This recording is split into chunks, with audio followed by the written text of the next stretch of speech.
இப்போது வேலையை விட்டுட்டு வர சொல்லிட்டா அவர் வேலையற்றவர் ஆயிடுறார்.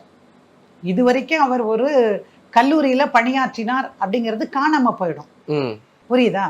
இப்போ சென்னைக்கு வந்தோடனே அவர் எங்கே இருப்பார்? பொண்ணு வீட்லேயே இருந்துக்கலாம் அப்படின்னு பொண்ணு வீட்டில் அவங்க சொல்கிறாங்க. அப்போ அவங்க அப்பா சொல்கிறாரு, இல்லை தம்பி, நீ ஒரு தனி வீடு பாரு, தனி வீடு பார்த்து இருங்க.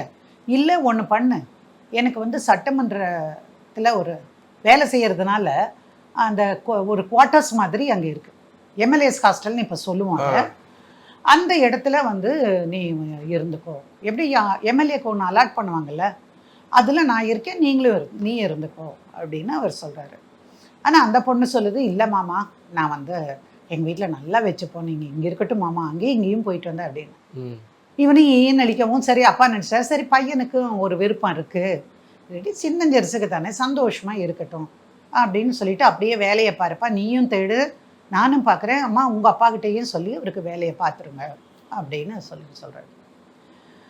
ஸோ கல்யாணத்துக்கு முடிஞ்ச ரிசப்ஷன் போதே சின்ன சின்ன பிரச்சனைகள் எழ ஆரம்பிச்சிருச்சு. அவர் சொன்னார், மதுரையில் வைக்கணும் ரிசப்ஷன் அப்படின்னு சொல்கிறார். இவங்களுக்கு தேவையில்லை, அதான் இங்கே நடந்துருச்சுல, இங்கேயே ரிசப்ஷன் வைக்கலாம். அப்படி கிடையாது, சொந்த ஊருன்னு இருந்தால் அங்கே வைக்கணும் அப்படிங்கிறாங்க. சரி, யார் செலவு செய்வா?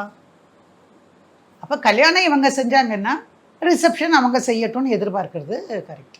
ஆனால் அதை கூட வந்து இவரை எதிர்பார்க்காம, நமக்கு சொந்த பந்தமெல்லாம் இங்கே இருக்குது, மற்ற பெரிய மனிதர்களுக்காக அங்கேயும் இதை வச்சுக்கலாம் அப்படின்னு சொன்னார். அவர் தான் மாப்பிள்ளையோட அப்பா தான் செலவு செய்கிறார். எங்கே நம்ம தலையில் கட்டிடுவோமோன்னு பயந்துட்டு இந்த பொண்ணோட அப்பா அந்த பக்கம் வர்றதே இல்லை. ரொம்ப ஆச்சரியமாக போச்சு, பொண்ணோட அப்பா வராமல் இருப்பாங்களா? இல்லைங்க, எக்கு தக்காவை ஏதோ நடந்து போச்சு, அதனால் அவசரமாக அவர் அங்கே போயிருக்கிறாரு என்னமோ சொல்லி சமாளிக்கிறாங்க. பட் இவருக்கு வந்து கொஞ்சம் அவமானமாக இருக்குது. சம்மந்தி வந்து வந்திருக்கணும்ல, ஏன் வரல? இந்த பொண்ணு என்னன்னு தெரியல, ரொம்ப முகத்தை தூக்கி வச்சுட்டே இருந்திருக்கா. அதெல்லாம் பார்த்து வருத்தப்பட்டார். அப்புறம் என்னன்னு கேட்டார், என்னப்பா அந்த பொண்ணு இப்படி இருக்குது அப்படின்னு கேட்டார் தன் பையன்கிட்ட. இல்லைப்பா ஒன்றும் இல்லை, அவங்க ஏதோ ஒரு அங்கே பிரச்சனை போல் இருக்குது, அதனால தான், வேற ஒன்றும் இல்லை சரின்னு பார்த்து அனுப்பிட்டோம்.